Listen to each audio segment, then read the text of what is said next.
and it's about a bloke, a sentimental bloke called Bill, who takes his girlfriend, his Kleiner, Doreen, to see Shakespeare's Romeo and Juliet. Just one little more boring translation. Just think of this: chuck your old pot and change your moniker. Chuck your old pot. What's an old pot? Well, your father is your old man. In rhyming slang, that's your pot and pan. And that becomes the old pot. Chuck your old pot, reject your father, and change your moniker, change your name. Anyway, just get on with it. So this is the play where Bill, the sentimental bloke, takes his girlfriend Doreen to see Shakespeare's Romeo and Juliet. "What's in a name?" she says. And then she sighs and clasps her little hands and rolls her O's. "A rose," she says. "Be any other name, it'd smell the same. Oh, wherefore art you Romeo, young sir? Chuck your old pot and change your moniker." Doreen and me, we've been to see a show. The swell $2 touch. Long Tom, you know. A chair apiece with velvet on the seat. A slap-up treat. The dramas writ by Shakespeare years ago about a barmy goat called Romeo. "Lady, beyond the moon I swear," says he.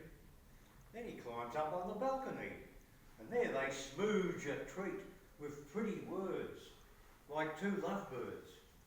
I nudge Doreen. She whispers, "Ain't it grand?" Her eyes are shining, so I squeeze her hand. "What's in a name?" she says. "Truth, I don't know. Billow is just as good as Romeo. She may be Julia or Juliet. He loves her yet. If she's the tart he wants, then she's his queen. Names never count." But I likes Doreen. A sweeter, dearer name I never heard. There's music hangs around that little word, Doreen. What was this I starts to say about the play? I'm off me beat. But when a bloke's in love, his thoughts fly her way, like a homing dove. This Romeo, he's lurking with a crew, a dead tough crowd of crooks called Montague. His Kleiners push, what's nicknamed Capulet, they hasn't set. Fair narcs they are, just like them back street cliques, except they fights with skewers instead of bricks. What's in a name? What's in a string of words? They scraps in old Verona with their swords and never gives a bloke a stray dog's chance. And that's romance. But when they deals it out with bricks and boots in Little Lon, they're low degraded brutes. What's just plain spoush with us right here today is valour. If you're far enough away, someday some writer bloke will do the trick with Ginger Mick of Spadger's Lane.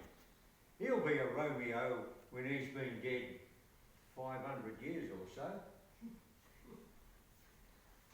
Fair Juliet, she gives her boy the tip. Says she, "Don't sling that crowd of mine no lip. And if you run agin a Capulet, just do a get." He swears he's done with lash. He'll chuck it clean, same as I did when I first met Doreen. They smooge some more of that. Oh, strike me blue. But give me Joe's to sit and watch them two. He'd break away and try to say goodbye, and then she'd sigh, "Oh, Romeo," and get a stranglehold and hang around him like she feared he'd bolt. Next day, they words a gospel cove about a secret wedding, and they plan it out. He spouts a bit about how he's bewitched. Then they get hitched. Now, here's the part that fair gives me the pip. She's his for keeps, and yet he lets her slip. Ah, but he makes me sick. A fair gazelle. He's just a glassy on the soulful sob. He'll sigh and howl and spruik a lovesick vow. The silly cow. But when he's got her, spliced and on the straight, he cruels the pitch and tries to kill its fate. Ah, fate his foot. Instead of sloping, soon as he was married, off on his honeymoon, him and his cobber, called Mick Curio, they have to go and mix it with that bunch of Capulets. They looks for trouble, and it's what they gets. Some tug named Tyball, cousin to the skirt, sprags him and makes her start to sling off dirt. Next minute there's a real old ding-dong-go, half round or so. Mick Curio, he gets it in the neck. Ah, rats, he says, and passes in his check. Quite natural, Romeo gets wet as hell. It's me or you, he howls, and with a yell, plunks Toad all through the gizzard with his sword. How high on cord. Put in the boot, I says. Put in the boot. Hush, says Doreen. Shame, says some silly coot. Now, Romeo, he don't know what to do. The cops get busy, like they always do, and nose around until he gets blue funk. Does a bunk. They wants his tart to wed some other guy. Oh, strike, she says. I wish that I could die.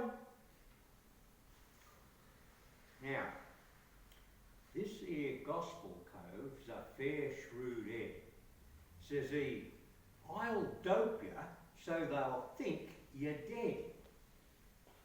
I tips he was a cunning sort that know a thing or two. She takes his knockout drops up in her room. They think she's snuffed and plant her in her tomb. Then things get mixed a bit and starts to whirl, and here's Romeo comes back and finds his girl tucked in her little coffin, cold and stiff. And in a jiff, he swallows Lysol, throws a fancy fit in over turkey, and his soul is flit.